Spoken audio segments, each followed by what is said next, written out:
yanjú àti tó ṣàbùrú fún ó fi jọkan fi orúkọ bò wọ́n láṣìírí. If truly your hands are clean, Mohbad pa kí ló dé tó ṣe ń fi orúkọ bò ọmọ tiẹ̀ láṣìírí tó mọ ohun tó yan ojú Mohbad ní ọjọ́ tí Mohbad jọ náà nípa. What are the excuses or what are the reasons tó fẹ́ fi orúkọ bò ọmọ tiẹ̀ tó witness ikú Mohbad láṣìírí? Ẹ̀yin èèyàn wa, àṣírí ti tú o bí Lizzy Anjorin sì sọ wípé ọmọ Ìyábọ̀ Òjó ó wà ní ara àwọn tí ó pa Mohbad ó ní ó wà níbẹ̀ nígbà tí Mohbad kú. Ó ní látara èyí ó wà lára àwọn tí ó pa Mohbad. Ẹ jẹ́ ká gbọ́ nǹkan tí Lizzy sọ.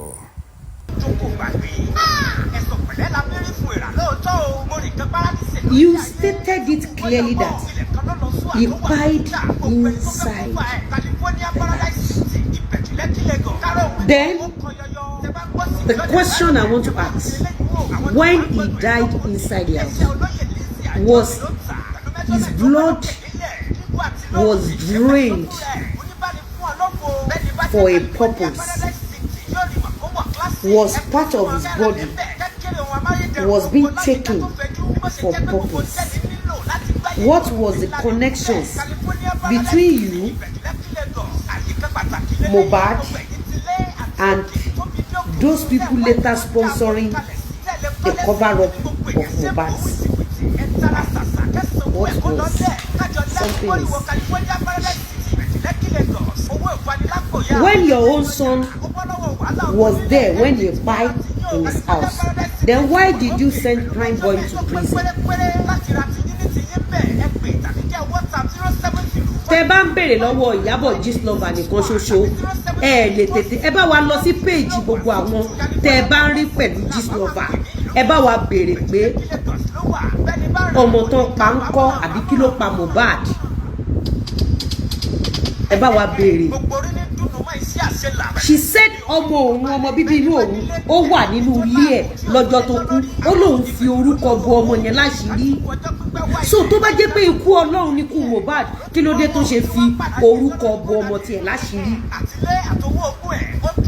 And the boy is still in the mortuary. The boy is still in the mortuary. Ṣé bẹ́ẹ̀ náà ni bá mi ti bẹ̀ yẹn sáré ti bẹ̀ ṣé bẹ́ẹ̀ náà ni kú ọmọ yẹn kò ṣe kan anybody? Lẹ ṣe rò pé kẹ́ ẹ gbé ọmọ yẹn sí mọ́ṣúárì kẹ́ wá continue party?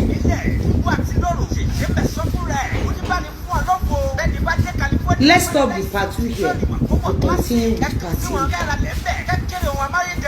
Eléyìí tá a sọ lẹ́nu ẹ má jẹ́ kó pọ̀, ẹ lọ gbọ́, ẹ lọ digest ẹ̀, kẹ́ ẹ ṣe shopping lọ, ẹ wọnú ayé lọ, ẹ lọ connect dots. More so, let me ask you a question. What was the reason, or what was the reason, what makes you feel comfortable and feel so happy níbi tí wọ́n ti ń ta pósí tẹ̀tí lọ gba promo? Èyí tí ó kọ mí lóminú jù ni wípé ọmọ ẹ tó bí tó sọ pé ọmọ ẹ ni tó níwọ ló fún Mohbad pé Mohbad sign ẹ, ó dẹ̀ wà ń bẹ̀ lọ́jọ́ tí Mohbad kú inside the house.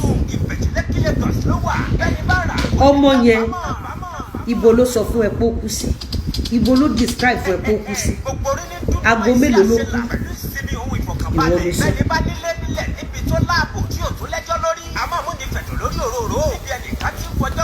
Ìwọ ló sọ wípé he died inside the house. You were describing upper side of his house, that he died at the upper side of his house. You said it. It's you that described where he died and how he died. Then that your son that you planted in his house, what exactly did your son told you that he eventually died over? What time? What is the nature? If Prime boy can go to prison. Naira Marley, Sam Larry, if all these people they were not in Nigeria can go to prison for a sin they never committed, then why are you hiding your own son? Why are you hiding his name? For what purpose? When you are going for the wife, you are not ready.